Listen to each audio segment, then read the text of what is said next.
I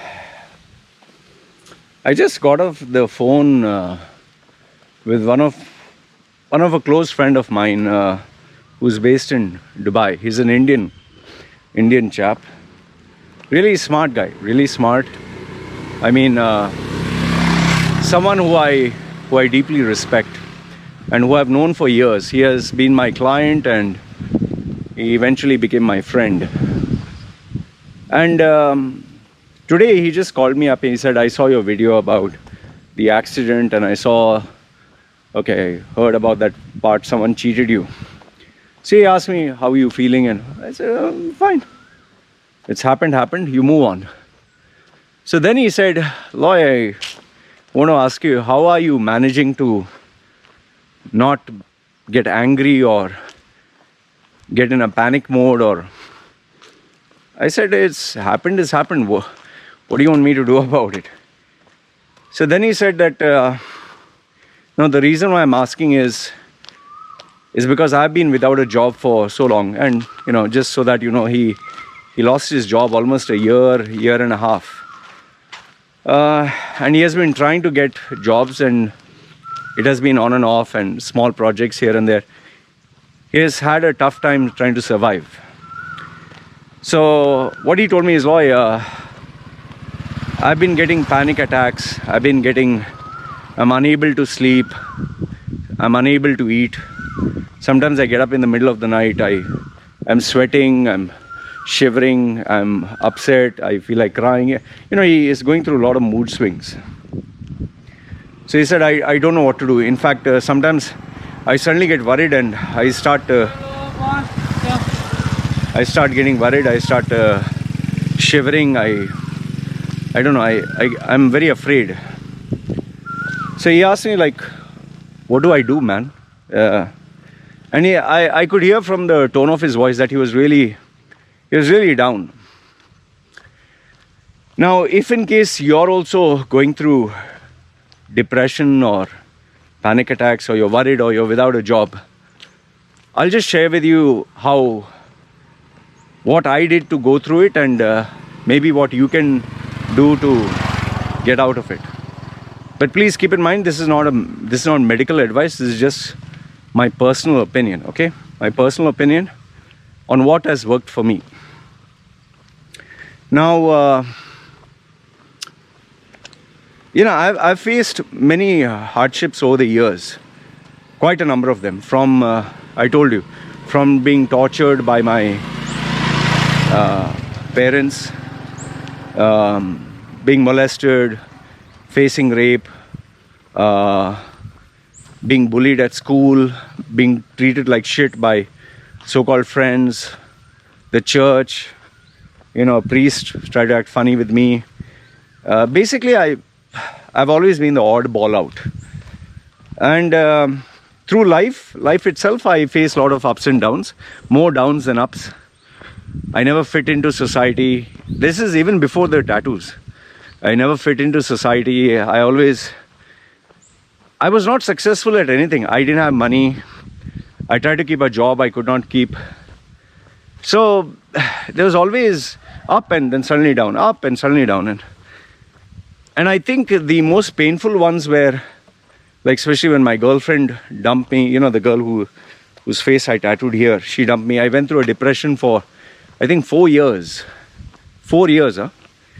And then when I came to know that my mother doesn't actually love me, it impacted me a lot. And my 2011 video where I failed really badly and I was wrongfully deported from UAE, that I couldn't take it anymore. And even though I tried to kill myself before, one was when I was young, another time when life was not going as per plan, and in Dublin when I failed.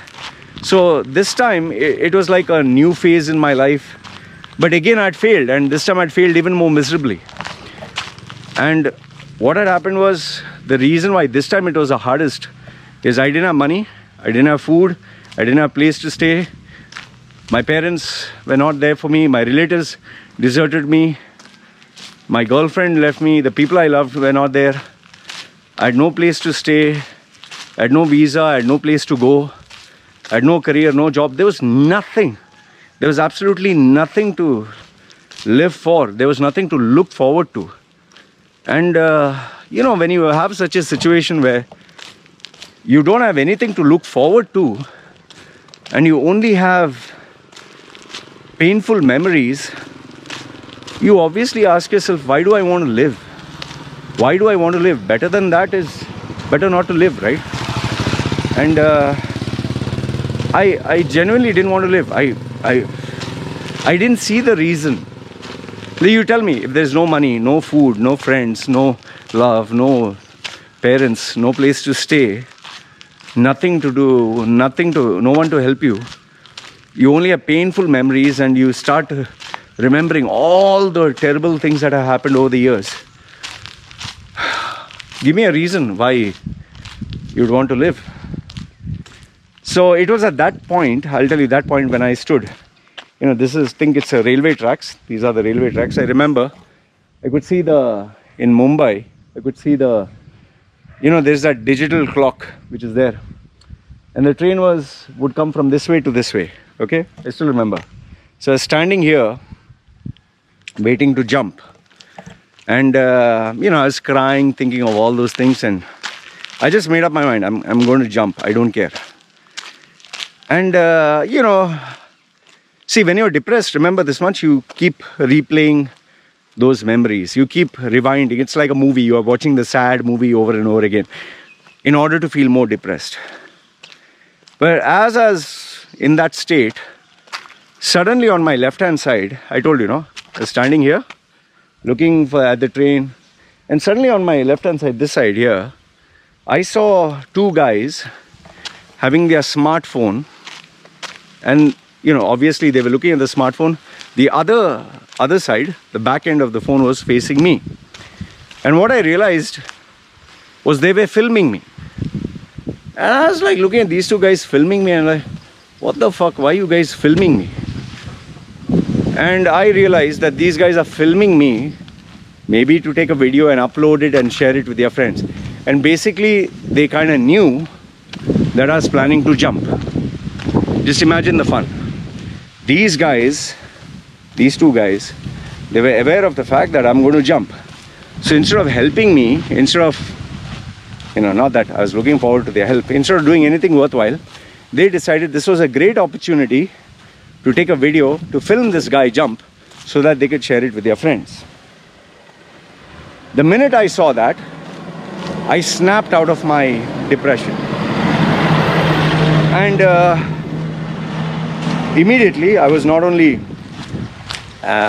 shocked, I was embarrassed, because here someone looking at me crying and filming me, but I was angry. I was like, what the fuck what is this shit?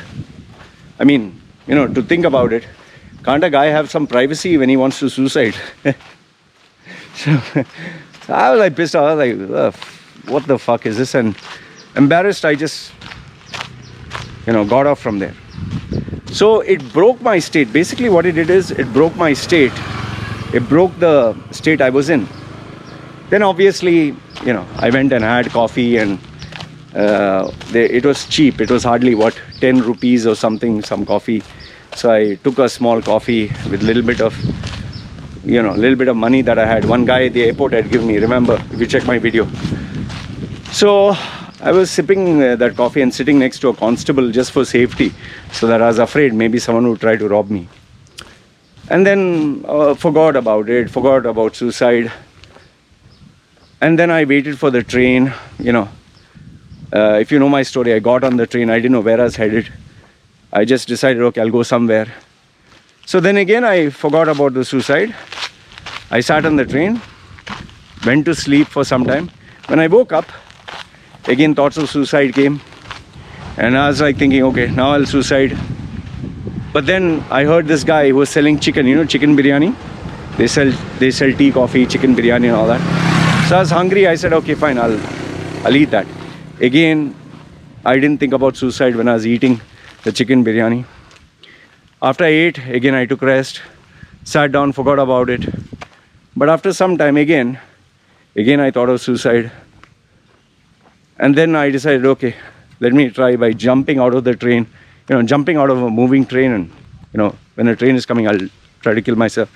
But when I stood outside the train, if you have traveled in India through train, sometimes the train goes through a bridge and I could see far off, we were, I don't know, top of a mountain or a bridge or something, and I could see like far off into the horizon, beautiful mountains, rain, the sunshine, and it was raining on my face, and we went on top of the bridge. I could see the sea down below.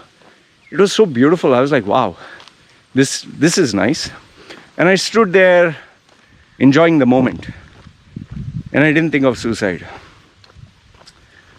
So, this kept going on. When I was sitting and doing nothing, I kept thinking of suicide. But the minute I thought of something else, I didn't think of suicide.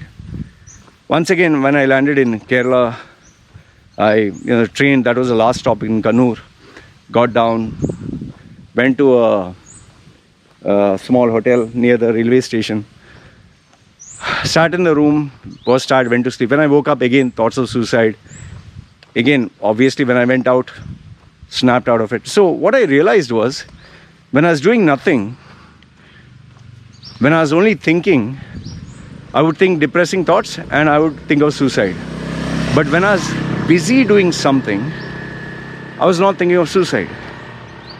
So I realized at some point, I started to think, okay, if I'm doing something, I don't think of suicide. But when I'm sad and sitting alone and doing nothing, I start sulking. I start indulging in self-pity. And that's where I think of suicide. So at some point, I just got pissed off. I just got angry. I said, this is fucking shit, man. This is real shit. And, when you're angry, you don't think of suicide. When you're angry, you want to do something. I got fucking angry. I was real angry. And I said, okay, if I'm going to live on my terms. So, obviously, it doesn't mean that after I took a decision, everything changed. But then I started to ask myself, okay, what is it that I can do? And I started to write down things. Okay, I'll do this, I'll do this, I'll do this, I'll do that. And I kept asking myself, what can I do? So every time I would ask, okay, what can I do? What can I do? What can I do? Okay, I'll do this. Is this working? Not working. Okay, then I'll do another thing. Is this working? Not working. Then I'll try something else until I get the result of what I wanted. And that is how I came back to Dubai. That is how I got a job. Again, lost a job, got a job, lost a job, It was not easy. It didn't turn out like after I made the decision, life became a fairy tale. No, I failed. Again, I kept failing. But this time, every time I failed, I got pissed off. And I used that anger, I used that frustration and anger to drive me towards achieving results. So, the important thing which I realized was, when you're angry and when you're pissed off, you're taking charge. Why people get angry? When they want to get angry, they want to take charge. Hey, they want to be in control. So I decided I would try to take control, but obviously external factors I can't control. So I would try to figure out a way to, whether in a nice way or in a manipulative way, in a good way or a bad way, to take charge. And until I achieved that, I didn't stop. You have to be shameless. But remember, when you are physically doing something physical, when you're physically doing something and you're involved with your senses, like carrying a box or lifting or walking or push-ups or something, you'll get busy. And when you're busy, you don't have time to be depressed. See, in order to be depressed, you have to be silent, you have to be quiet, you have to cry, there has to be sad music. I'm pretty sure nobody gets depressed by watching a funny movie or dancing or, No, you can't, because the body has to interact the same way. Remember, the body has to match your mood. So if you're doing push-ups or you're in the gym or you're running or you're laughing, you can't be depressed. So I told my friend, I told him, say, listen, I want you to constantly engage in some activity or another. Constantly. But don't just engage in an activity to forget things. Get yourself busy. like I told him, in my case, after that, the person cheated me of months and months of my income.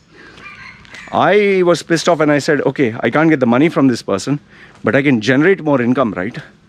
That I can do, right? That I can control. So I've given myself a target. That person cheated me of 3 months. I will generate income of 30 months. You know, just to show like a middle finger, fuck you to this person. You know, when that girl who I loved dumped me, who I was supposed to get married to, she had taken 100,000. I said, fuck this, I'm going to earn 5 times more. And it took me 3 years, but I saved 5 times more. 500,000 I saved. Even, you know, if suppose, let's say, I got food poisoning on my birthday and I was about to die, the hospital, they cheated us by charging $1,500 just for giving drips because they knew they could. So I was pissed off. I said, I'm going to generate this income, and I challenged myself. Okay, they took $1,500, I'll make $15,000. I did it in 2 months. Sorry, not 2 months, 3 months, the third one. So I'm not trying to say that, you know, I'm Superman, or I'm trying to imply that, you know, oh, you make up your mind like this, everything will change. No, it will change, but it takes time. But the main thing which I'm trying to tell you through this is, in order to get out of depression, in order to get out of panic attack, you need to do certain steps. Now, see, where panic attack is concerned, how does panic attack come? First is your physiology, breathing. You're breathing in a particular way, right? Okay. Have you noticed a person who is meditating is breathing calm? Have you noticed a person who is breathing deeply, deep in and deep out is calm? So it is your breathing that you have to be aware of first, awareness. And after you're aware of it, then you start physically controlling it. Instead of breathing this way, just breathe in deep, hold. It'll be tough because your body is trying to go hyper, but you're trying to be calm. So keep doing it. See, remember, I told you, I'm not a medical professional, but I'm telling you what worked for me. So the first one is breathing deep and slow and in a controlled manner. The second thing which I opted for is meditation, or sometimes even taking a nap, but meditation is much better. And the third one is doing it frequently. The next one is obviously, you know, the exercises that I do, because when you exercise, testosterone is released in your body, the happy hormone, that is, I think it's dopamine. Yeah, dopamine is the pleasure. This thing. In fact, sometimes I even tell people, if you have to masturbate, or have some sex or whatever. If you need others, watch a comedy, watch cartoons, do something, you know. But remember, that is external. If you can do that to kind of give a solution immediately, do that. But what I recommend is internally. Doing what it takes to get yourself in control. Because remember this, you can't control external factors. You can't control the market. You can't control other people. You can only control yourself. So you have to make a choice. Do you want to be in control, or do you want someone else to control you? So after I shared that with my friend, I gave him a couple of more tips on how to relax and recover. And he was pretty happy. And I told him, anytime you want, you know, just call me. We can talk. So this is what I wanted to share with you guys in terms of depression, in terms of panic attacks, in terms of sadness. We'll all go through challenges in life. It's never going to end. But remember, you can either play the victim card, being sad, depressed, you know, feel, oh, poor me. Or you can be pissed off and angry and say, you know, son of a bitch, bastard, you know, I'm not going to give up. I'm just not going to give up. So you choose what you feel suits you better. Because for me, I've realized this, that if you are down, nobody's going to fucking lift you up. So you need to make the decision to lift yourself up. And that is why only when you're successful, everyone comes to kiss your ass, not when you're a failure. So I hope this video gave you some insight, and worthwhile tips and suggestions. So I hope if you are going through depression or panic attack, you do seek professional help. But if in case that is not there for you, I hope this video helps you. Do, like I told my friend, do whatever it takes to help you get out of that state, and don't stop till you get an answer. And I'll tell you, for a person who never gives up, eventually you'll succeed. So let me know your thoughts in the video, in your comments down below. This is me signing off. You guys take care.